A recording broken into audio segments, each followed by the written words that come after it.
In this video, I will take over the narration with my own voice, since Ratio has decided to go on his mandatory summer vacation. Finally! And today I have something special for you, my guide to being able to clear Pure Fiction and get the maximum rewards each time. It is also the second installment in my series aimed to bring you from zero to hero in Star Rail. With this Pure Fiction and my previous MOC guide, you will be able to tackle two major modes of the game and come out swinging and with extra stellar jades each time. Also, to celebrate the fact that this marks the first video in which I will use my real voice, I have also decided to do a giveaway over on my Twitter page, for which you can find the link in the description. The rules are explained in the pinned post of my Twitter page, so go check it out. Do note that the giveaway will last for just 1 week, so don't miss out. Without further ado, let us get right into it, starting of course with everyone's favorite part, the disclaimers.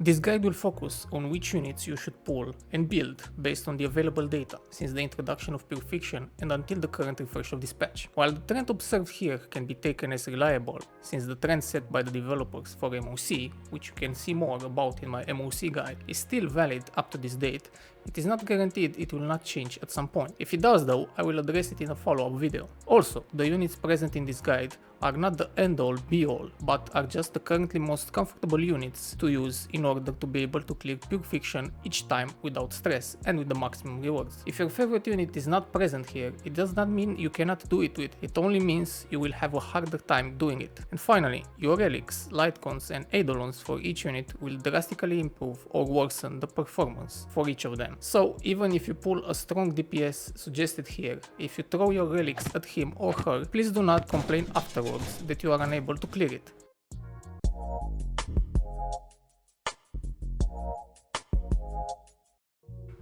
Moving on, let us go over some quick gameplay notes that are true only to Pure Fiction. In Pure Fiction only, defeating an enemy will regenerate you 5 energy instead compared to the usual amount of 10. Therefore, any external energy gain is more valuable here. The action value of the units will not reset when a new wave starts, which makes units that are able to provide you with extra action value more appealing in this mode. Pure Fiction, unlike MOC, only has 4 stages you need to clear. Also, during combat, enemies will continuously appear in a limited number of cycles. Deal damage to enemies or defeat them to earn points, but more on this in a minute. You should also note that each stage contains 2 battles, namely Node 1 and Node 2. Your final points are the total points earned in both battles, and your highest points will be updated at the end of each battle. The Wave 3 boss in stage 4 enters the battle with the Eloquent status, which effectively means that you will only be able to defeat it after you have first defeated a certain number of enemies in advance, but at the same time the target will take significantly more damage.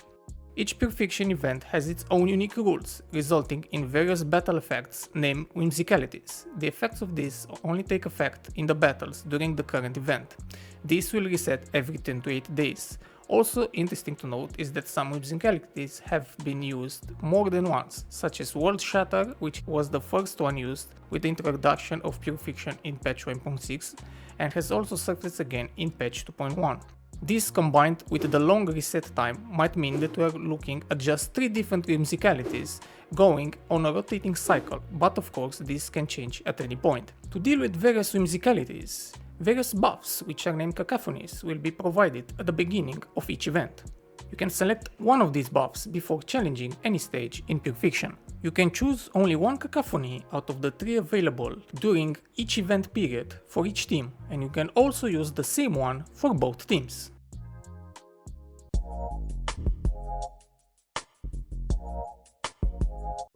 Let's now go over how the score is tallied, and because I don't want to leave you missing the professor's voice, I will let him take over this chapter. Not at all because there are 10,000 degrees outside and I need a break to hydrate. If you could also don't skip over the graph section upcoming, I will be very grateful as they were really deceptively difficult to make. But enough whining, Professor, take it away.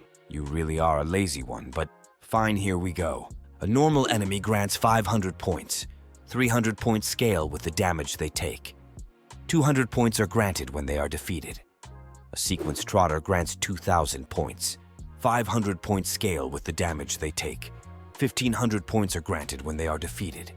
An elite enemy grants 4,000 points, 2,500 points scale with the damage they take. 1,500 points are granted when they are defeated. A boss enemy grants 8,000 points, 5,000 points scale with the damage they take. 3,000 points are granted when they are defeated. Another important note is that, as of the latest refresh of Pure Fiction, they have also increased the number of elite enemies present, considering that in the previous version, the elite enemies used to appear only in the first wave, but now they are also present in the final wave alongside the boss. Their numbers also increased, from one of them being present at the time to 2 of them being present on the field. This, combined with a gradual increase in the HP of the enemies that occurred over the past versions, means that you are incentivized to use more than 1 DPS in the team in order to cover for any weaknesses 1 DPS unit may have, and also to be able to increase your team's DPS per rotation. As such, apart from the traditional erudition cast, which are still the ruling class of this mode, you can also splash in a destruction or even a hunt DPS ally to help you clear the extra elite enemies quicker. Also, as mentioned previously, the boss enemy cannot be killed until a certain number of enemies have been defeated previously, but do not fret, as you do not need to kill it to secure the points needed to clear the stage with 3 stars. Get back here, you lazy bum. I finished.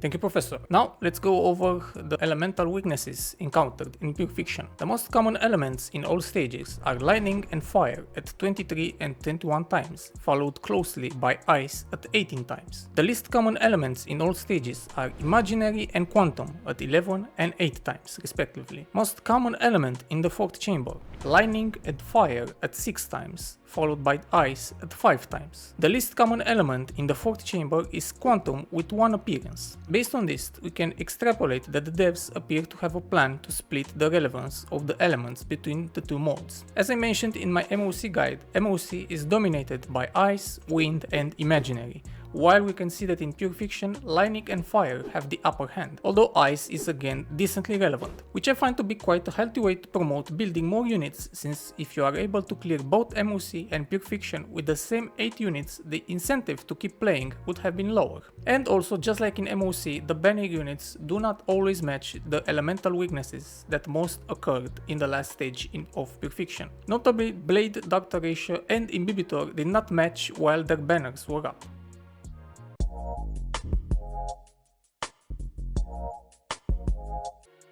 While we are all waiting for the developers to release that all-in-one package type of unit, which can DPS, support, tank, do your taxes, cook, babysit your kids, and all in all be your emotional support, we have to settle for getting all of these traits through a multitude of other units. So let's start with the sustainers. While not mandatory at the moment, since the current Pure Fiction version has many enemies with a small HP pool who will never get a chance to hit your units. Apart from this, there has also been a buff that heals your units while they use their abilities. Therefore, the value of a sustainer is not that high, as you will want as much damage as possible to increase your score. But in the future, if they increase the HP of the enemies or introduce more elite enemies who will manage to weave in some attacks before you kill them, you will want a sustainer who uses a small amount of skill points to keep the team alive in order to have all your skill points go to your DPS or support units. Also, look for units that will buff multiple units at the same time in order to further maximize your damage. The element of the supporter will not matter that much unless they introduce a more DPS focused sustainer, which could help you clean up the low HP enemies left on the field. Moving on to support units. Here you are looking for a support unit that can buff all the team members at the same time, with universally applicable buffs and a good uptime on them as well. You will also want it to consume a small amount of skill points as well, so that your DPS units will have access to use their abilities with each action. Just like the sustainer slot, the element of the support does not matter, as they will focus on buffing the team with each action or generating skill points for the team. But if a more DPS focused support unit is introduced, then if that unit is among the most most commonly used elements, that unit will be more desirable. And finally, the DPS slots. You are looking for as much AoE as possible in their kit, as AoE is the name of the game in Pure Fiction. If the unit belongs to one of the more predominant elements, this will increase its value as well. You will also want a unit that can consistently damage the opponent, meaning most of its damage will be front-loaded and not back-loaded. And also, to have your bases covered, you will also want a unit with the ability to switch his damage from fully AoE to single target focused, like Argenti's ultimate, which shifts all its damage, which normally would have been spread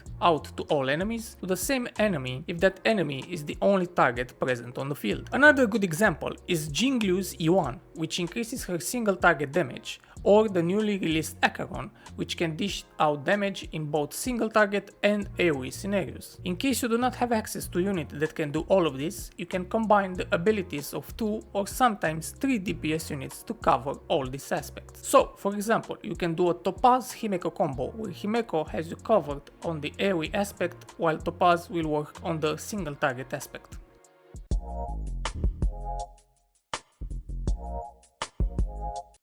And because he did such a great job on the last chapter, here is Mr. Veritas again with all the recommended available units you will need to keep your eyes on.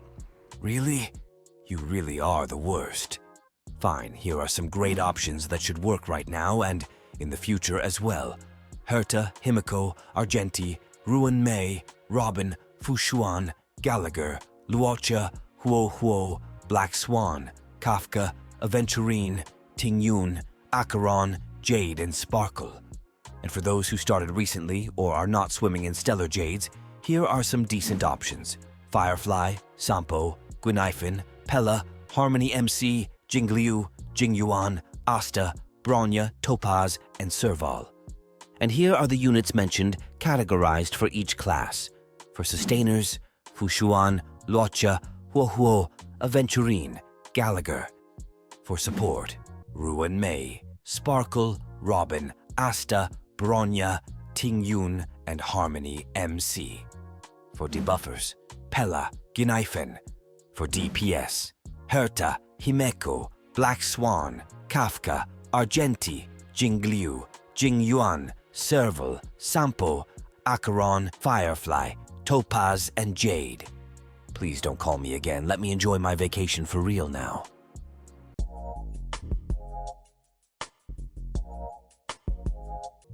Amazing job as always, Professor.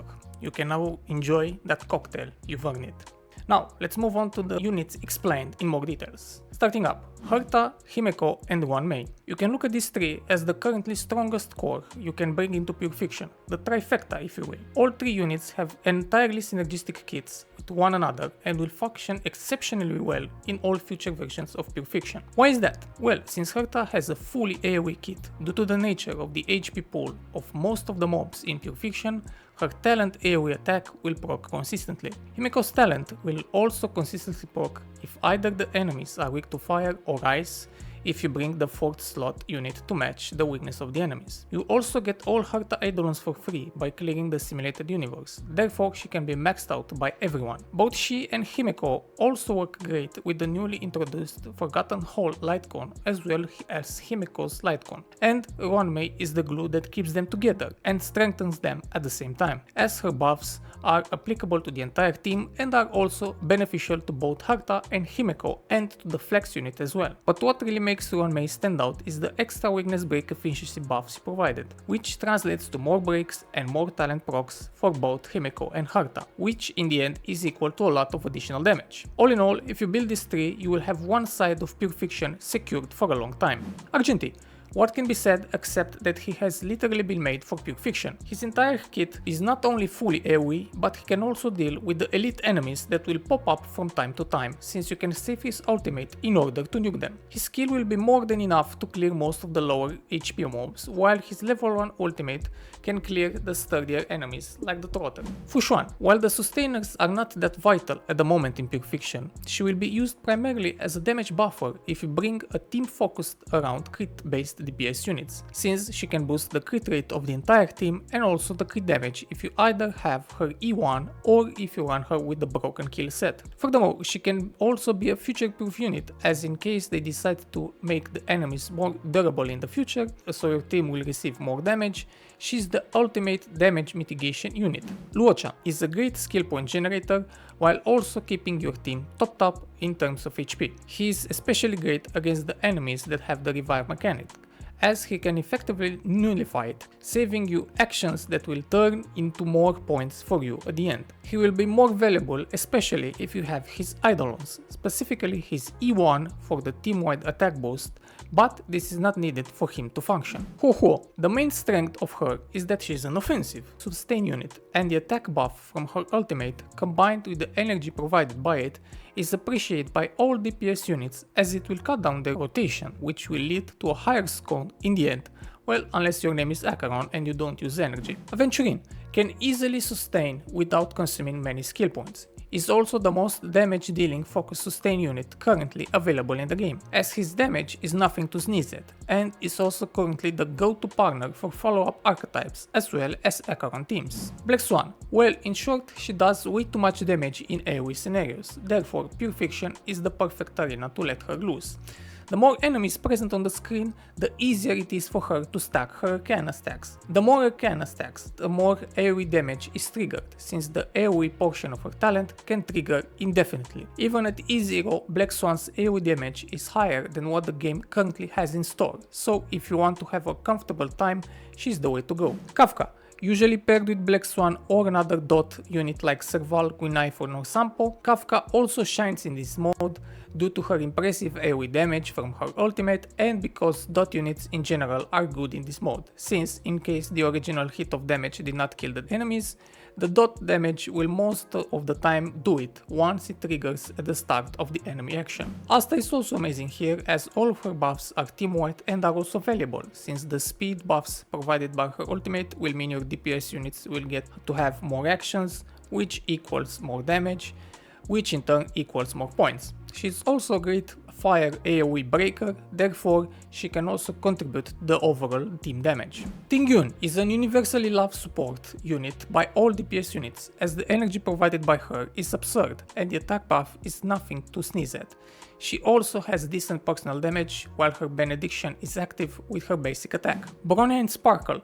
These two are pretty much interchangeable based on your team composition, but Sparkle is generally better in Pure Fiction, as most of her buffs are team-wide and have a higher arc time compared to those of Bronya. Robin is the most offensively support unit released so far, as during her ultimate she adds an instance of damage based on her own stats to each attack made by her allies. And considering that you can prolong the duration of her ultimate if you enter the next wave with it still active, you can run her first ultimate from the start of the first wave until the third wave, by which time it will most likely be back again. And considering her skill damage buff will not decrease while she is in her ultimate, this means that she can provide a permanent damage percentage buff alongside a crit damage buff and the additional damage and attack provided by her ultimate, making her one of the premier options to increase her score. And like Aventurine, she will shine even more on the follow-up team. Sampo, Guinaiphone and Serval. These three are also decent here, since they all have AoE abilities in their kits. They are also dot based units, so they can take on the small HP enemies and act as partners for Kafka or Black Swan. Sampo and Guinaiphone will add an additional layer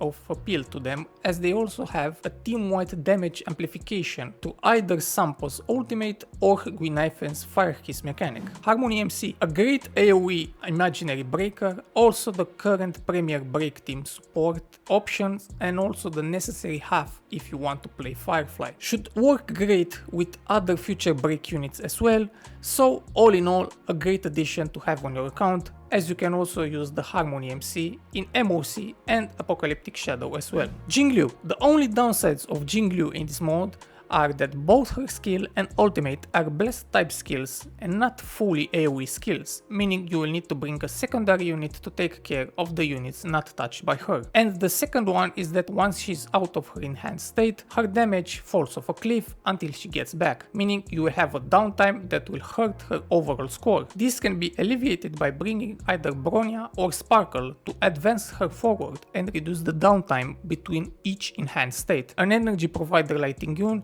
is also a good help for this issue. Jingliu, the general, received yet another puzzle piece with the addition of Sparkle, and this piece really helped him to improve his performance. His skill and ultimate are both entire AoE skills, making them great at dealing with multiple waves of enemies, and with the buffs provided by Sparkle, the lightning log will proc faster and also have the buffs active when the damage drops, as Sparkle's crit buffs will last until the start of Jingliu's next turn, and the lightning log usually takes action at the end of the current turn once it is stacked. To sum up, he's a great option, especially if you secured Sparkle and against lightning weak enemies. Bella provides AoE defense down debuffs, which translates to a boost in the damage done by your DPS, which goes up if you also have other forms of defense down debuffs, as they will stack with each other.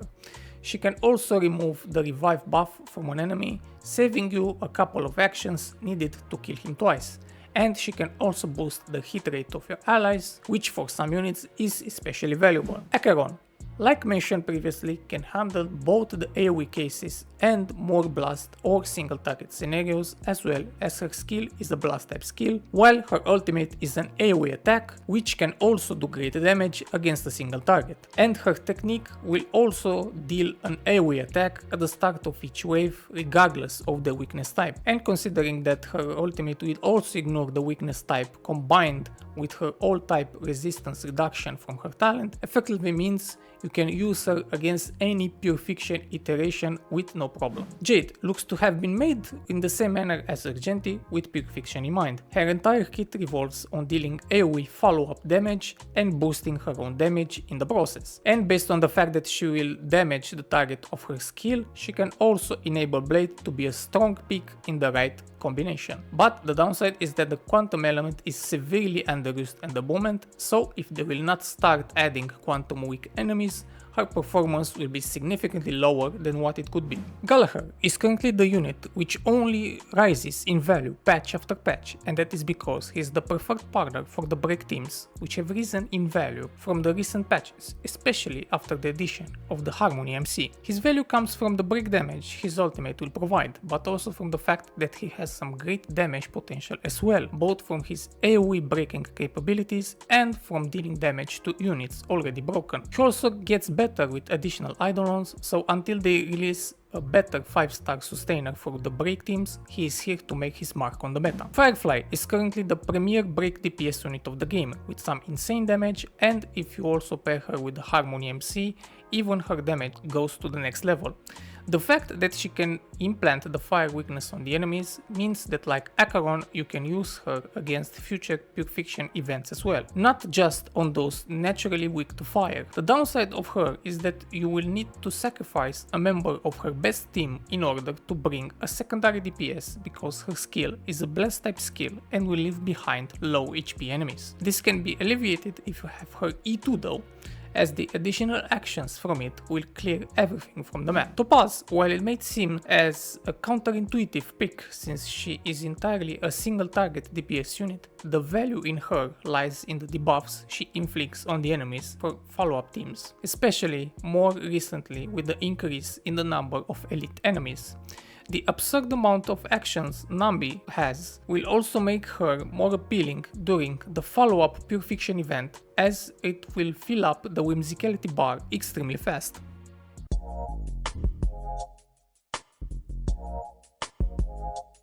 Man, I could really use a break after that one. Professor, are you up for another one? Professor?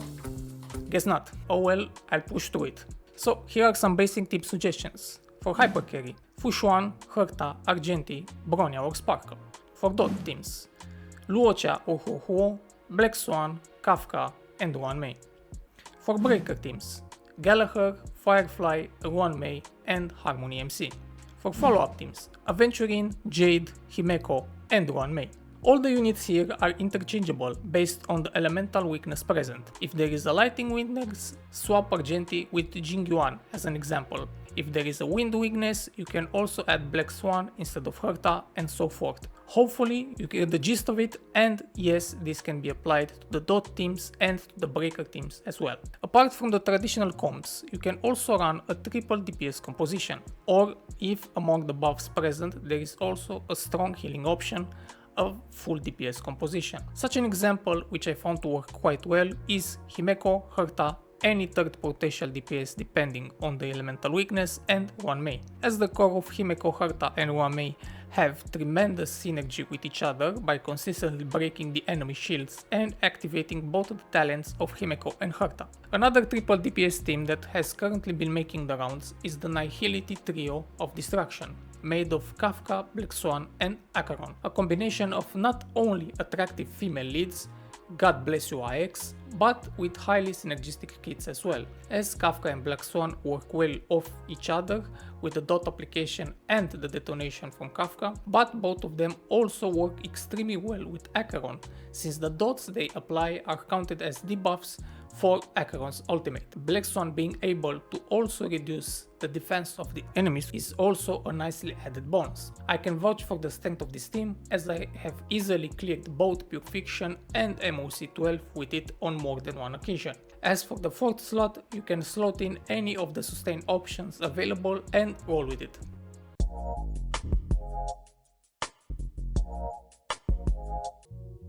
And finally, let us also put all of this to the test. You can see the builds running in the background, so if you need to pause to check them, feel free to do so. I will show you two different team runs, one of which is the triple DPS composition with the Nihility Trio, and the other is the core of Himeko, Herta and Ruanmei, as I attempt to clear Pure Fiction with the maximum number of rewards while on autoplay. This is so you can see that it is entirely possible to reach a level of comfort where you can just sit back, relax and enjoy the mayhem while your units generate the stellar jades for you, with you not even lifting a finger. Let me also reiterate here that your relic stats are the most important if you want to emulate the runs I did, because your units will get most of their strength from relics, and while you may not be able to replicate the same stats I have, you can strive to get close to them or even past them if you get lucky enough while farming. Eidolons or 5-star light cones are nice boosts as well, but they are not necessary to achieve victory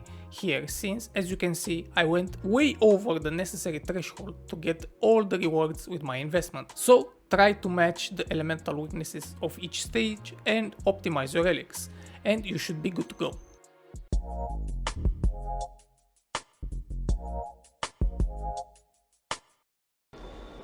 低血糖に注意して。パーツアップグレード鳴り響き燃やし尽くせ。本質は同じ。はっ。いずれ風に吹き落とされる。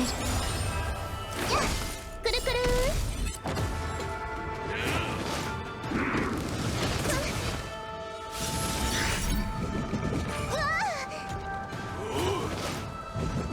止血しないと。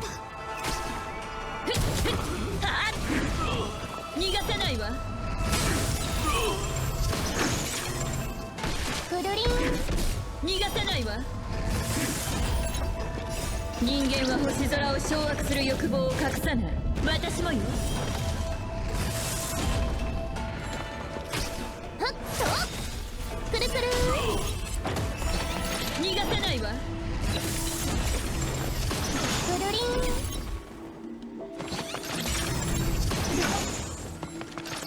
こんな大きなダイヤモンドあげるね。逃がさないわ。くるくる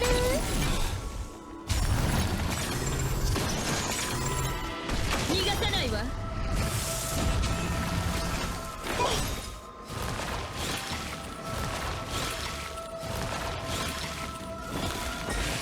根は巡る。いずれ風に吹き落とされる。やっ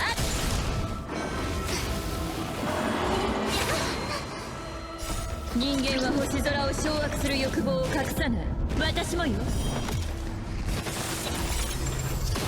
ドリン。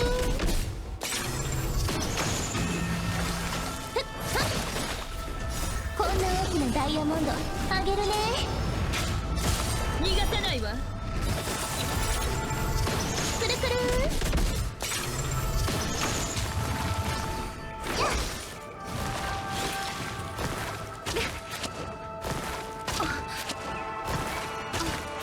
虫に刺されちゃった。はっ。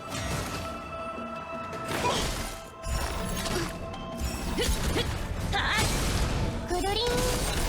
逃がさないわ。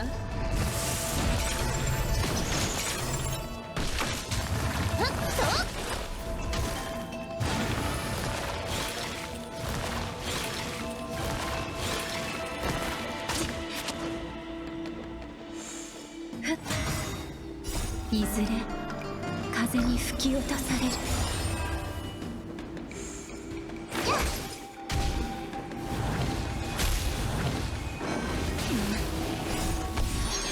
手段を選ばない。やっくるくる。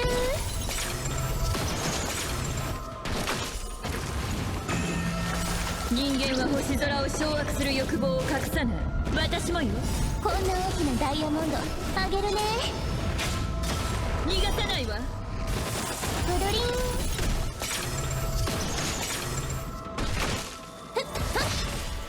根は巡る。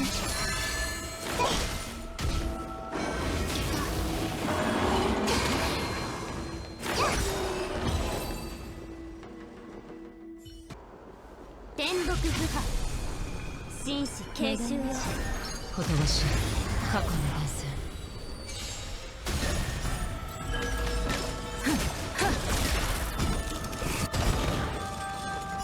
涙雨プリティの触れる。最悪の力。立ちなさい。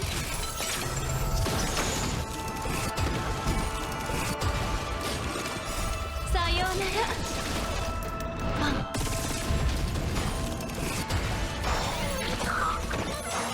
全てが消える。痛くないわ。協調よ。皆そこで深淵を迎えよ。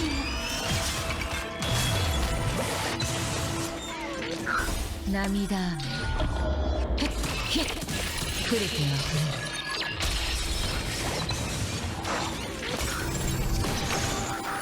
そうよ一体。人事なす。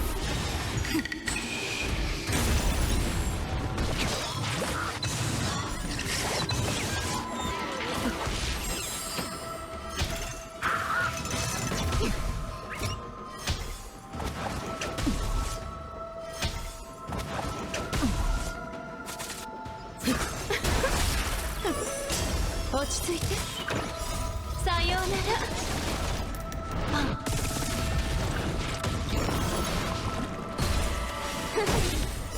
涙雨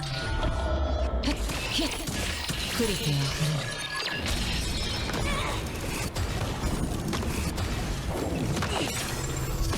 引導を渡そう。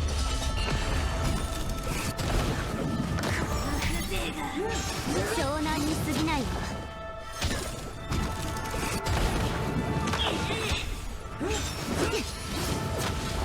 これはどうだ。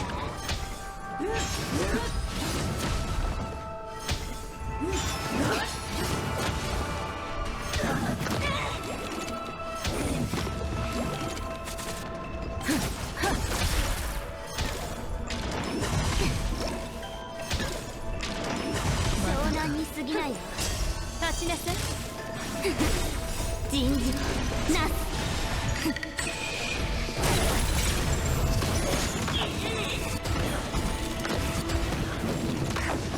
涙雨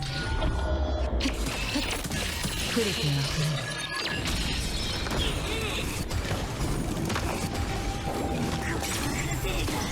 全てが消える。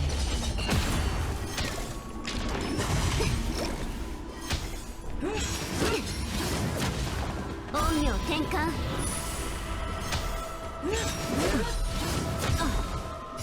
さようなら。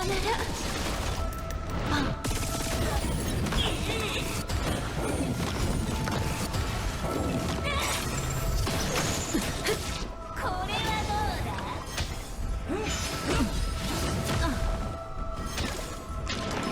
またか。痛くないわ。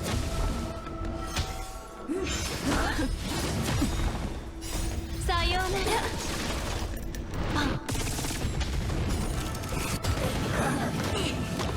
最悪の誓い。皆そこで深淵を迎える。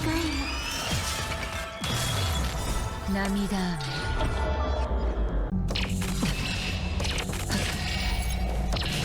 降りてあふれる渡り川。